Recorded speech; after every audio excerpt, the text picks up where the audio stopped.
Hello, everyone. I have not forgotten about you. I was thinking really, really, really hard about not going live today, even though I didn't tell anyone. But I've been thinking that, let's see if I can get myself in my box here. It's feeling summery outside, so I have my arms out today. I was thinking that maybe some of the issue that we're having with getting our podcast going could be knowing how to make money with it. Me and my husband was out last night and we were talking with other people and someone said, "How do you make money with podcasting?" And I know everyone wants to know, how do you make money with podcasting? And I could say with advertising, but then with advertising, you would have to have relationships with people who need stuff advertised. So advertising is an easy answer, but how are you going to make the big bucks? And people are looking for ways to make money, to have other streams of income, and to not have to work so hard. But what I'm finding is that people are working extremely hard, like two and three jobs hard, very busy schedules hard, no room for a personal life. Maybe a personal life isn't that important to you, but my approach to life and the reason quit my job to live my passion 12 years ago was because at the time I had children, and being a single mom, you don't have a lot of time. You have the same 24 hours in a day as everyone else. But I had three children, three young men, three people who had different personalities, different wants and needs at different times. And it's up to me. I feel like my head is tilted. I think I talk with my head sideways. I think I needed to be more available. I think I needed to be more available to my children because they said, "Hey, we want you to be more available to us."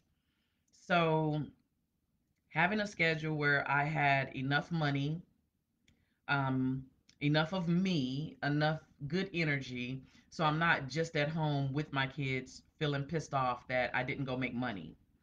Um, Learning how to have balance in my life.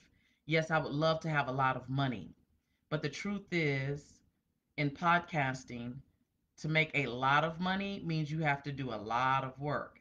Podcasting is like being a singer. You're only making money when you're performing. So, podcasting is a springboard to other things. As this person was asking me, how do you make money with podcasting? I really had to let them know it wasn't about making money with podcasting, but because of podcasting, I have been able to be in places that either I would have to pay for it if I wasn't in podcasting, or I wouldn't be allowed if I wasn't in some form of media. Now, you may not have anything in your life right now that would require you to have access without having media license or experience. Um, but at the time, I did when it was 4 years, 3 years into doing This Needs to Be Said, and President Obama and First Lady Obama were not yet in position, or were they? Well, yeah, because 2008. So yeah, they were going up for re-election. So it was First Lady Obama and President Obama. And so they were making a lot of trips into North Carolina and a lot of trips right into Charlotte, North Carolina, and or near, because President Obama was in Mount Holly and I got to go see him, and I had photographers come with me, and they didn't even want me to pay them. They just wanted to be there to be able to get their own authentic footage. So in that space, no one made money, but we gained access. Maybe we built our resume. Maybe the videographer that was there in the media pool was able to make some other networking connections, which he could have done even if he was paid. But his words to me was, if you can get me in the room with President Obama, I'll video for you for free. The other videographer that I took, he said, I just need a lens for my camera. Wherever you want me to be, give me a lens for my camera and I'm there. So I had two photographers and I was able to negotiate. No one made money, but we gained access. So when people ask me, how do you make money with podcasting?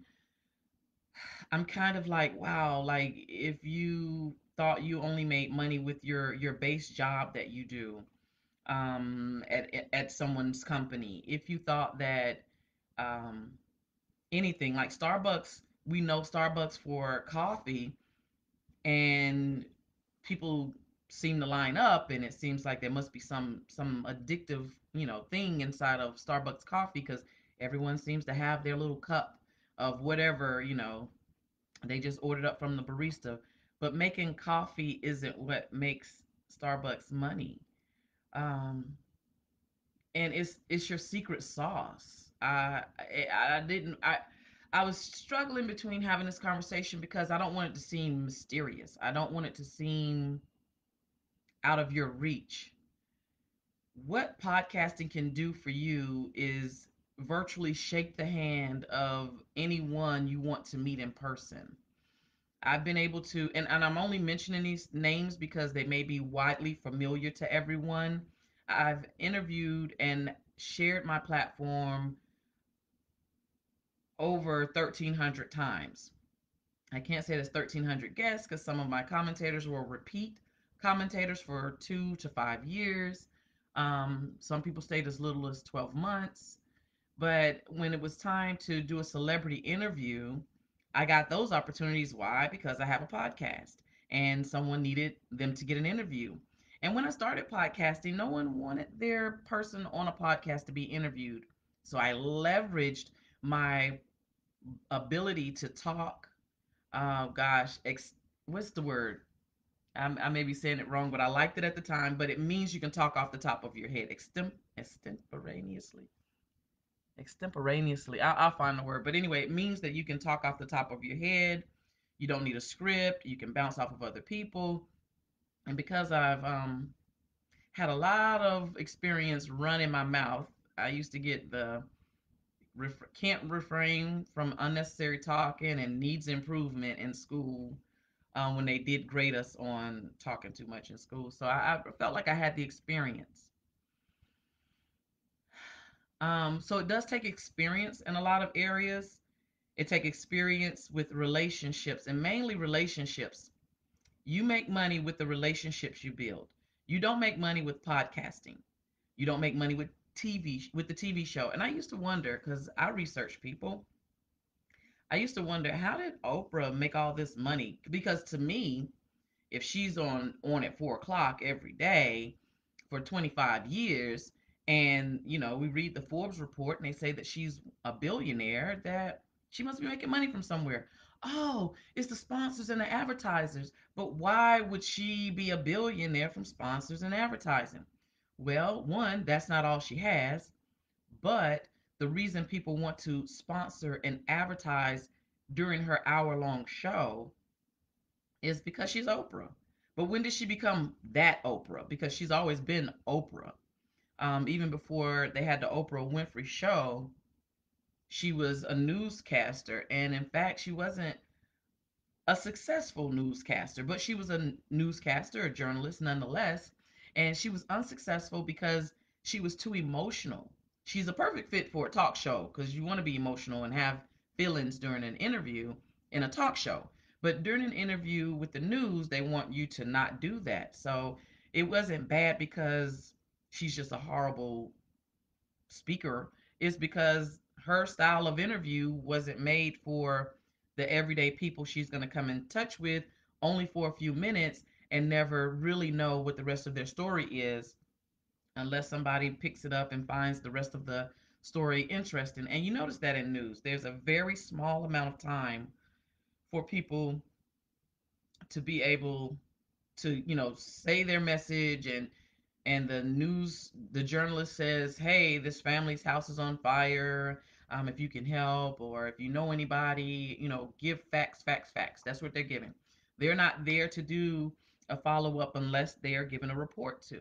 So when Oprah moved to the Oprah Winfrey Show, she was able to do a deeper dive into the kind of journalism that she wasn't good at. Some of you may not want to start your podcast because you think you won't be good at it. Okay, let's agree. You're not good at podcasting yet. You only get good at anything when you do it over and over and over. And you can do something over and over and do it wrong, but you'll be better at it and you'll even want to improve on that. Even if you're not the best, you'll be better than you were when you started. I was alluding to some of the celebrities. Oprah wasn't one of them. Regina King, Monique, the comedian, the controversial comedian. When I interviewed her, I wanted to know about her and her husband having an open relationship. That was like my big reason to get in there. And I was actually working with a magazine that was how I learned to really leverage what I'm doing in podcasting because magazines were acceptable, FM AM radio was acceptable, but podcasts, they were like, I don't really know who'd listen to that. That was the response at the time. So I said my podcast was a radio show. You learn the words. I know that you probably have read up on podcasting or anything that you wanted to start doing, and they talk about jargon and whatever the trendy words are for that industry. And at first, it was confusing. I'm like, oh God, I just want to get in and do good, and I want people to be on my show, and I want lots of people to pay for advertising, and I want people to sponsor. And I got some drips of those things, that outside understanding. And I keep having people say, how do you make money? How do you make money? And they're really, I don't know if they're genuinely worried about me or they're saying, I want to do what you're doing, but if I can't see how to make money with it, I won't take that chance. So I want to encourage each one of you to get started. Get started with your podcast. Your first show or interview won't necessarily be heard by a million. It won't. It just won't. It's logic. Unless you know a million people right now that you could send a message to and that they have been not responsible, highly responsive to things that you've sent out before your podcast, you're not going to have a lot of people tune in. And it's not because, oh, well, I'll advertise and I'll market and I'll pay for space and I will get, ads on LinkedIn and Facebook and Twitter. I'll be everywhere. I'll do big blasts and everybody will tune in. No, they won't. Because human psychology won't allow us to. We like new things. We'll look at new things, but we don't give it that much attention.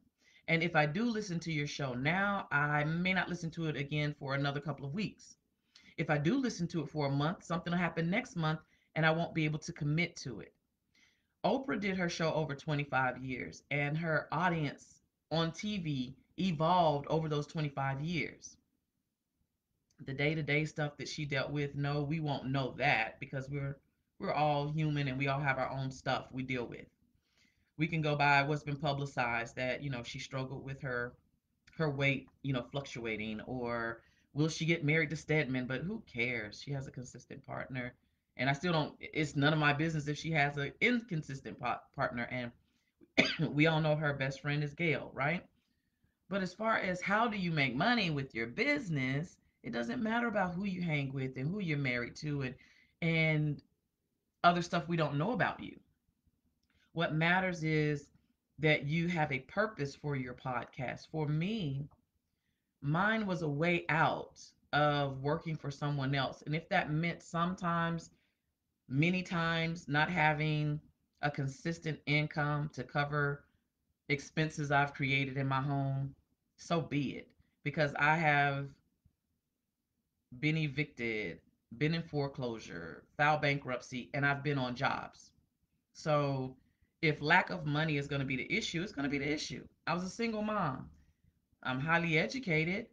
However, the sacrifice for my education and my children's time and what they felt like they needed and what I felt like I wanted to give them and that whole mix of my whole life wasn't worth the money it was going to cost to keep me away from them because I experienced that. I'd leave early and everything's hustle and bustle and you get back home and then you look up and where did the time go? My youngest son got to benefit me being home more. And I think that paid me the dividend that I really wanted. Because you can find money. You can find someone to pay your bills. You can find some way to pay your bills. But are you doing what you enjoy doing? And that's what I needed to ask myself. So yeah, you might say, yeah, Catherine, yeah, you're doing you're doing what you want to do, but I want to make money with this thing. I'm saying to you that's not the approach to podcasting that you want to use. It's the steering wheel on the car, but you need the rest of the car. You can do this and you can make the sounds with your mouth, but you're not going anywhere. Do you want to go somewhere? Yes, we all want to go somewhere. I was able to see First Lady Obama, but then here was another thing: leverage. Leverage is like money in the bank. So I happen to have a podcast, and I happen to be volunteering on a local, and I say volunteering because I wasn't getting paid, and that's what volunteering is. However, I also was PTA president. So I wasn't sure, didn't know in advance that these three things could work together. Or if I couldn't get in because of podcasting, I can get in because I was with an actual radio station or because I was a PTA president. And here's how that happened. One visit to North Carolina or to Charlotte that First Lady Obama did was to get was it the Let's Move campaign she was doing. So a lady in our after school program at Sterling Elementary did Let's Move in after school.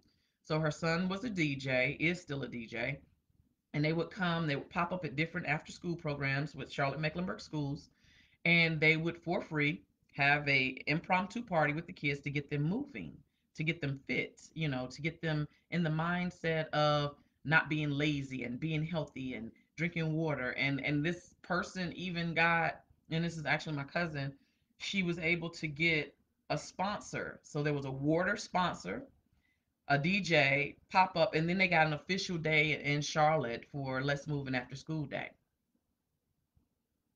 So me being PTA president at this particular school, First Lady Obama wanted our students, some of our students, to be with her during CIAA to do a live exercise with the First Lady of the United States. Our principal said no, but we still got the offer though, because I was PTA president, I got to know about that stuff. And I don't know, maybe I would have gotten to like meet her, but I didn't get to meet her because our school didn't get to be the Let's Move and after school, people she picked up, or the Let's Move kids she picked up. She picked a couple of other schools, but because I was with an FM station who had passes to CIAA, I was able to, because of my volunteerism and my boldness, I grabbed one of those badges and I ended up in the press pool. But I got in there, had three ways. I could not have bought myself into either one of those opportunities. So, do I want to make money with podcasting or do I want to get into places? I got to see Bill Cosby do a sit down. And yes, he's not very popular now, but a lot of us grew up on Bill Cosby. Um, my parents listened to his comedy records. We just can't erase a lot of what he's brought into this world. A lot of us have been positively impacted by Dr. Cosby. So I got to go and see him in person because of a media pass. Aisha Tyler, a comedian, I got to interview her and I got to go see her because of a media pass. I remember taking a light rail downtown to go into these events so I can go dress snazzy and go out to a comedy show that would have cost me $40 or more at the time, maybe $80 for one ticket. And usually they will give you two passes so you could take someone with you. Um, Gosh, without me thinking of everything over the solid 7 years that I worked in there, I was able to have speaking engagements. People invited me to things. In fact, I was braver with asking, hey, can I come speak at your event? Can I be a part of what you're doing? So, podcasting itself does not make you money. Podcasting itself is a gateway to other things. So, if you want to be a speaker and you like dressing up pretty and you're good at delivering and being charismatic, use your podcast to get you more speaking gigs. Use it as a tool because that's what it is. If you just sit back and only do the podcast, you're only going to make a limited amount of money because You only have a certain amount of time. There was one platform, and I'll check and see if it's still out there, that was an online 24-hour. I think it was, let's see if it's called My Radio. I'll look it up. I'm making myself a note now, but that was the only 24-hour opportunity I saw for podcasters. On Blog Talk Radio, at most you'll get 3 hours per day. So if you only have 3 hours per day, you're limited. But 3 hours per day times 30 days could give you more time, but still it's not giving you that 24-hour thing that bigger companies would love to have. So instead of advertising with me or sponsoring my show, they would go to the bigger conglomerate like Blog Talk. And if you're on Anchor, I just joined Anchor. Some of you have joined Anchor as well. Were on Anchor before I got on and even after. But Anchor is just the base. This is the stage. This is the stage. You can do so many things. Get speaking engagements, get more speaking engagements, have guests on your show. I do not recommend charging a guest to be on your show. And here's a couple of reasons why. This guest needs to go on tour. This guest may have a marketing budget. This guest may not have a marketing budget. But what else can you offer this person other than paying to speak with you on an interview? Okay. They could advertise with you ongoing after that interview. That could be an option. They can come back and be a continuous voice on the show, a guest commentator. They may come and be one of your permanent commentators. Maybe they'll join your panel discussion. They'll bring you more listeners. Years ago, I had this question: how do you make money with podcasting? And one of my peers in podcasting, Jay Ryle, out in Texas, says, you need people. I started this conversation out with you need relationships. If you don't have relationships, you don't have a way to make money. You have a podcast, you have one or two friends. You ask those one or two friends to help you invite people to your show. Those two friends invite one more person. Now you have four friends. And gradually it goes and goes and goes. Michelle has done something called leveraging. Her and Veronica work together to get her more people on her show to share their superpower. Then Michelle says, well, I think I want authors on my show. Well, you have to reach out to people again. You know, a couple of people who have written a book. And when people write a book or, excuse me, make a song, they are super happy. Please, please interview me, you know? And yeah, they want to be on certain shows. They want to be on Oprah and Ellen and Steve Harvey and all the shows that will get them a million listeners right now, or viewers, or people interested in their product or service, or they'll get temporary popularity. And maybe it's worth it. Maybe that's what they want to do. And I think that's what we have to ask ourselves. If your big question is, how will I make money doing podcasting? Will it be a waste of my time? My question to your question is, why do you want to podcast? Do you want to be popular? Do you want to make lots of money? What's your reason for wanting to podcast? Wanting to educate people? Because if you want to educate people, you're not thinking about making money, and you should be starting your podcast like yesterday. Start talking, start sharing. Even if no one's listening, and I know y'all hear me, but I'm telling you from experience, when you show up every single day, every single scheduled day that you put out there, if you're going to do once a week, show up once a week. People get tired and frustrated, and I don't want to do this anymore because nothing's happening. Is nothing happening? Just because you can't see the wind blow, is blowing. You can't see the grass grow, but you see one day it looked good and the next day it needs to be tended to. Our hair, you go get a nice hairstyle, get it cut, and then you have split ends. Well, where did that come from? I didn't plan for split ends. I want my hairstyle to last forever. A bath doesn't last forever. Nothing lasts forever without effort. Nothing happens all of a sudden. It just seems like it does because all of a sudden we notice it. Show up, show up, show up, show up. Think of new stuff to do. Think of things. Right now, I'm thinking of going back to the television studio because they've added podcasting, and I've been asking for 12 years.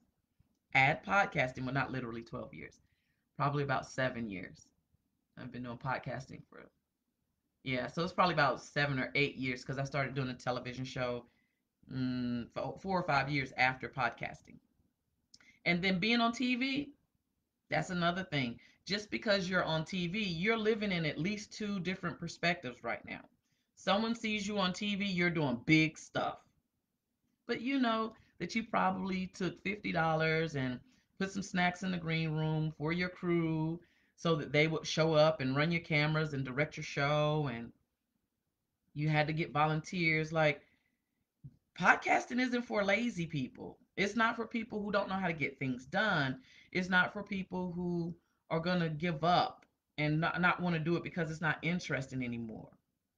You're waiting for someone to say, "Oh, you sound so good. I love your voice. That topic you talked about is so deep and it's going to go viral instantly, and I'm going to make it do so." That's not happening. That's not happening. DL Hughley is a comedian.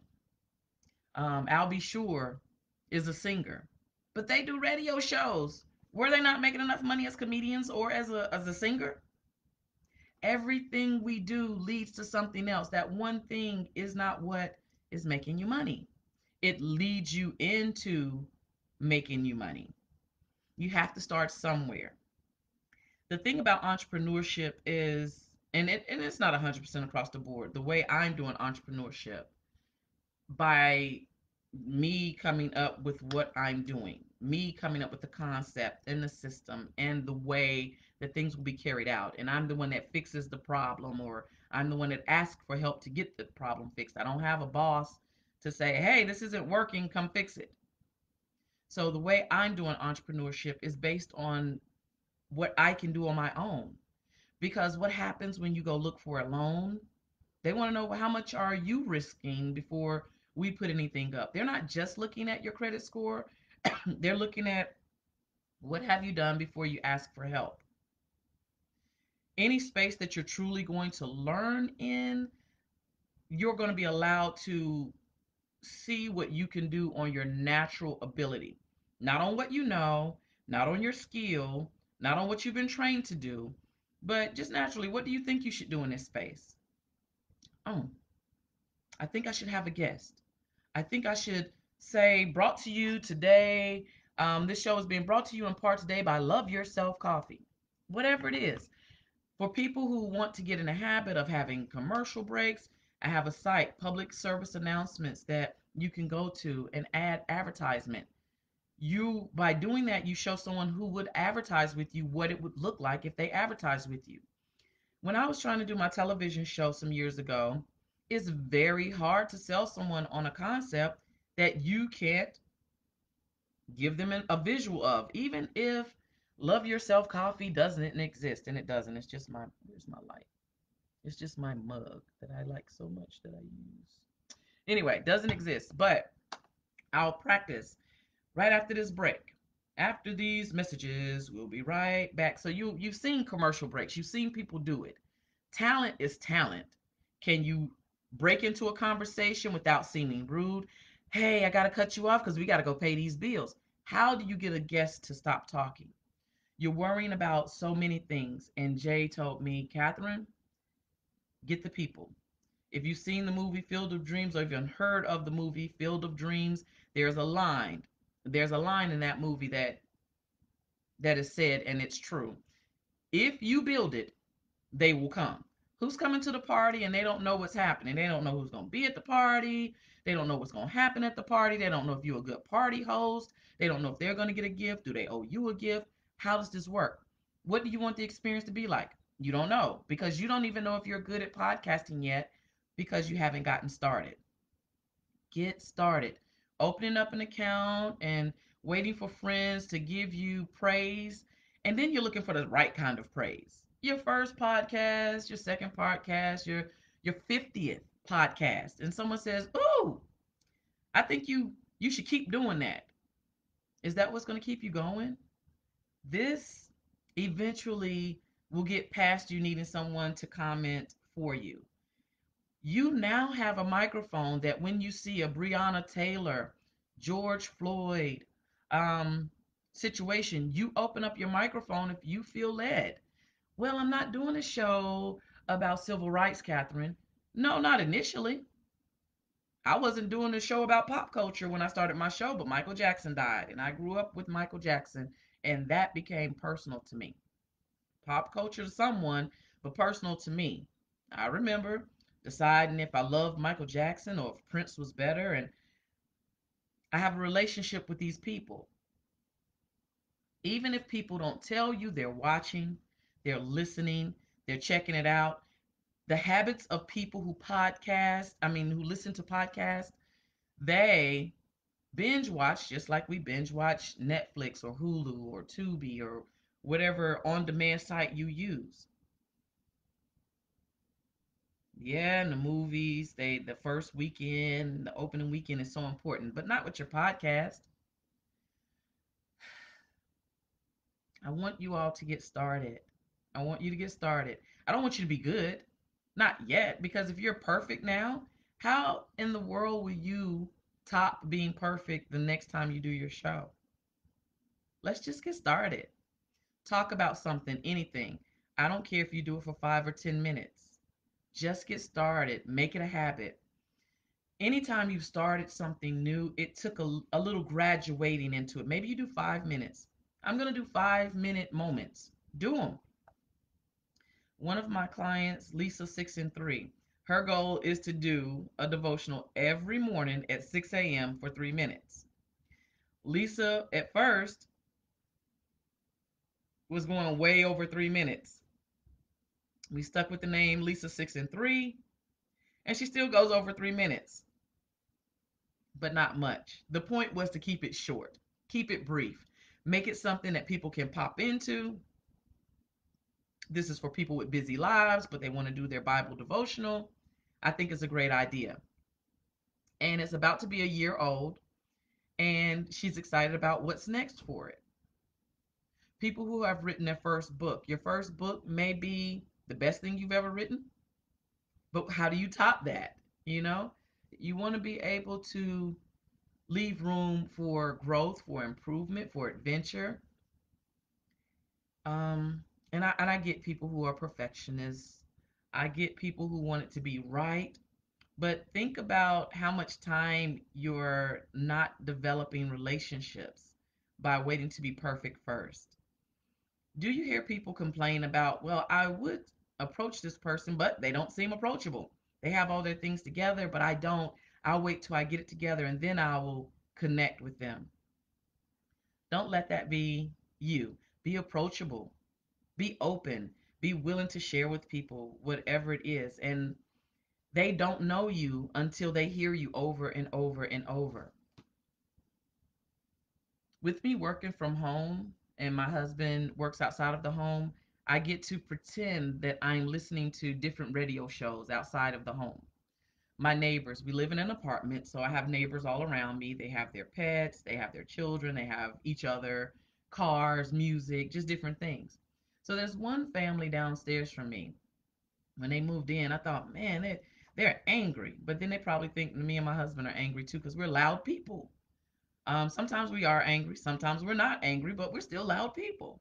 But if you really listen to people, you'll hear, oh, that's how they sound. But their words are, will you go to the store for me? Like the lady downstairs, I promise, sounds like DMX. And so everything is she's angry. Are you gonna go to the store for me?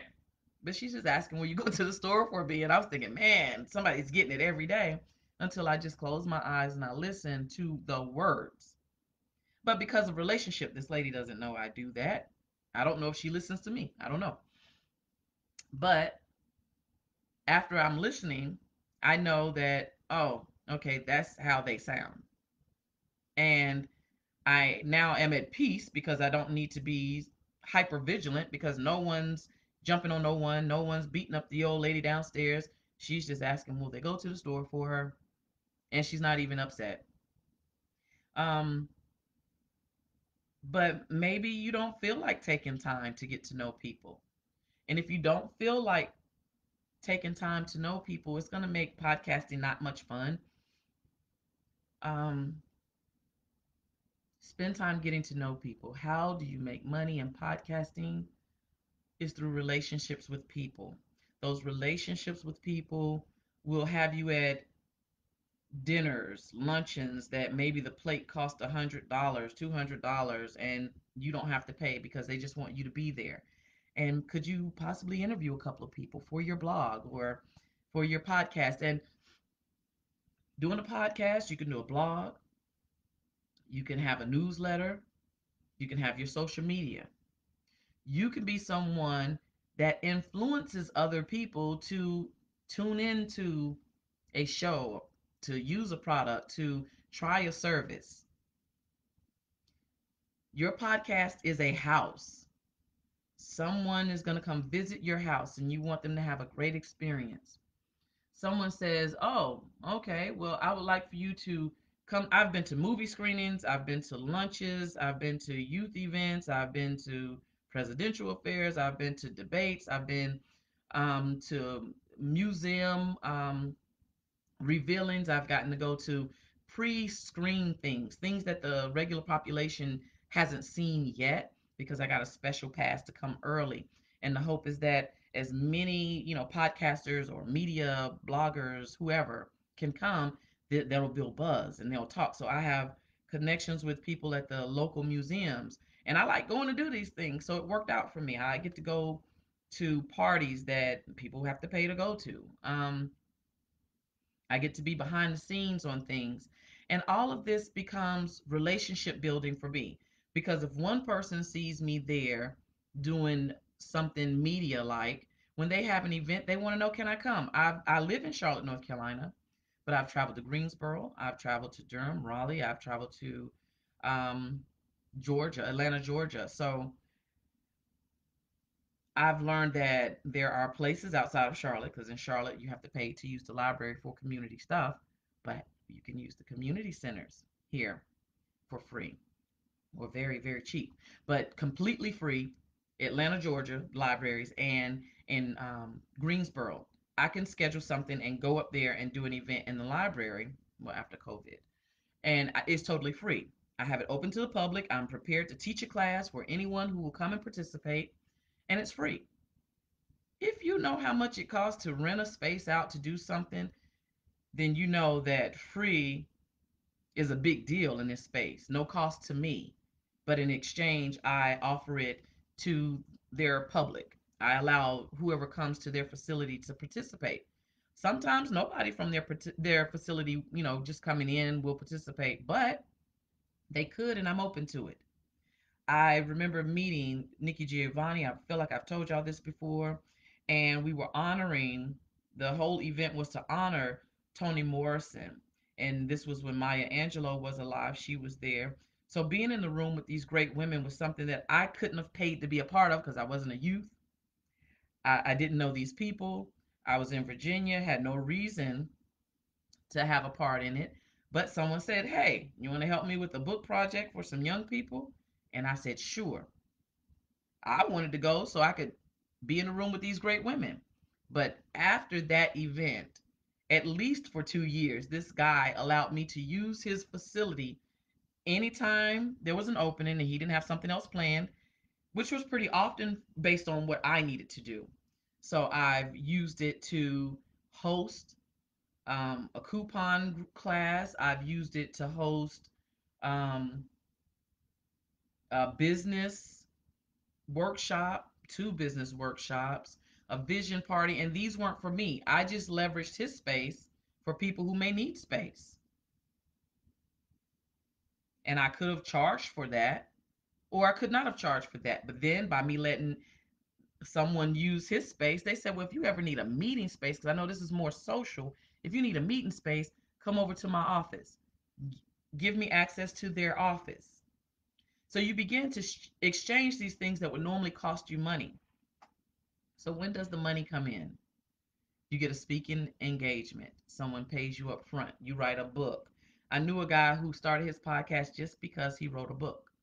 And he did a phenomenal job with that book because he really used that platform for that. But then he said, well, while I'm out here with my book, there are other people. Let me bring them in. And he became someone that people would go to. Become a resource. People see that you are open and generous with your platform. They're going to tell other people. You're going to get popular. You're going to have more people come your way. I have used Fiverr. Now, on Fiverr, you will charge for interviews, and that's a contradiction in a sense to what I said earlier. But people on Fiverr are willing to pay to be interviewed. Now, I've interviewed Bill Cosby's nephew, Braxton Cosby, um, and I found him through Fiverr. Now, some people will pay to be interviewed, and that's fine. But I'm saying don't go out and promote people for people to pay to be on your platform. If you find someone on a site like Fiverr, Fiverr is Fiverr.com, two R's, Fiverr.com. On Fiverr, I was able to interview Braxton Cosby, and that was a great experience. I also was able to find a public relations company, and they said, we have bankruptcy attorneys. I see that you do a podcast. Can we have your attorneys on your show?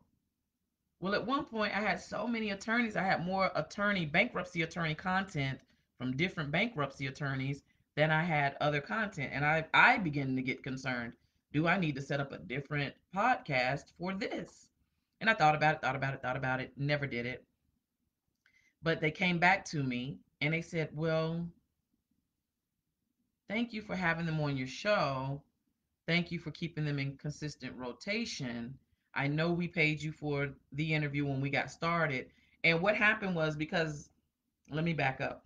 They found me on Fiverr. I did their interviews. And then I said, do you mind if they come on my show on a regular basis? And then I realized they had more people. So they found me through a couple of paid interviews, maybe one or two. And then I extended, hey, attorneys, that'll bring me some attention.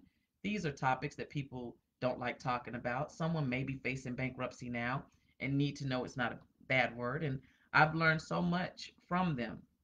But in that, I said, huh, well, I should do a different platform. And I went to the PR company and said, while I love doing the interviews for you all, um, I'm concerned that I'm doing too many of these. But from somewhere between Fiverr, because I've been doing this 5 or 6 years, I got to think about it. We went from them being regular on the show, and they said, "Listen, I love that you have them regularly on your show, but what would you charge us if you just interviewed them without the rest of your show?" At first, I was like, "Without the rest of my show, what would that be like?" That means I have to learn to edit, and I have to adjust something. I have to do something different. But I said, okay, I charge $100. And they said, well, are you gonna transcribe it too? And I was like, well, no. And they said, well, what about $40, which is a big difference between 140, but $40 was more than $5, and they're gonna do this every single time I interview their client. So 4 or 5, probably even 6 years later, I'm interviewing or hosting discussions with these attorneys for $40. That came from podcasting. Now, I have tried to say, hey, for $40, I'll interview you and you can use it on your blog, as these attorneys are doing with their public relations office. Haven't found anyone that really wants that opportunity. And I may be talking to the wrong people. Maybe I need to talk to another public relations person. Um, don't know how that worked. I couldn't have planned for the bankruptcy attorneys to want to be on This Needs to Be Said's platform. But then they pay me $40. I spend anywhere between 10 to 15 minutes per interview, and I could have anywhere between 2 to 10 interviews per month. I have to schedule them every month. Attorneys are busy, they forget things, and now I'm doing admin work. Uh oh, admin work could come from doing your podcast. I manage someone's email address. I'm not email address, their email newsletter every month now, and have been doing that for over a year. I have managed people's social media for them. I have created content for other people. Someone was doing a magazine once, not the magazine that got me started with my podcast. Um, but since I've been doing podcasting, I've been able to be featured in other people's magazines as a regular contributor. So the things that I would spend money on for marketing, I didn't have to because of relationships. So I'm going to wrap up here. I've talked for 45 minutes. I've enjoyed just kind of unpacking what I was hesitant to unpack. The question was and is, how do I make money with podcasting? The answer is through relationships. Until next Sunday, we are going to have a super week. Please ask your questions. You don't need to be good to get started. You just have to get started. And then eventually you'll be good. You'll be your level of good. And a year from now, you'll upgrade to another level of good. You don't want to start out being perfect because you have to keep building on that. Start out starting and go from there. Your journey with podcasting is going to take you somewhere else. There's a couple in our group, Lewis and Rosita, that are in a what I think is a unique position to really leverage what they're doing. They're connected to a network of people that can come on their show, interview after interview after interview, and talk about saving money, finding the best deal, being a better shopper. If they have a million people that they're connected to, a million people that know who they are, and they may not necessarily know those people directly, get that podcast going, and you're going to personally know all those people. They're going to recognize you, and the speaking opportunities that you have received will increase. Because what you are doing the podcast for is for visibility. Have a super rest of your Sunday. Build relationships through your podcast, and the money will come. Have a super Sunday.